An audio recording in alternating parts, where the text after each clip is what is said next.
तो आप नारे लगाने शुरू कर देते हैं कि पाकिस्तान जिंदाबाद, पाकिस्तान जिंदाबाद, क्योंकि अब आपको पता है कि अब तो आपको नारा लगाना वेखी जाएगी जो होएगी। मैंने कहना कि ना बोल एवं पकड़िया जाएगा, लेकिन वेखी जाएगी जो होएगी। यार ऐसे कौन से हीरो बन रहे हो भाई, आप रॉबिन हुड हो, कौन हो? माएं झोलियां उठा उठा के तुम लोगों को बद्दुआएं देंगे, तुमने उनकी यूथ खराब कर दी। झूठे इंसान, झूठे शख्स हो तुम। वहां पे खड़े होकर तुम ये कह रहे हो कि जी ये किसी पे पाबंदी नहीं लगाई इमरान खान साहब के दौर में। इस्लामाबाद वफाक के कैमरों में से सीसीटीवी फुटेज ही नहीं मिली। नवाज शरीफ साहब के साथ भी ये चीजें जुड़ी हुई हैं।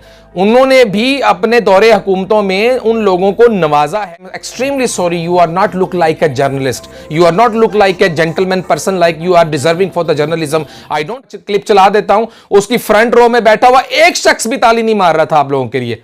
डर ही इतना था, खौफ ही इतना फैला। इसको भी सुप्रीम कोर्ट में ले चलते हैं या इसको भी किसी इदारे में ले चलते हैं कि भाई हमें गद्दार के लफ्ज की तशरीह कर दीजिए। हमारी जुबानें भी तो बंद हो सकती है ना। हमारे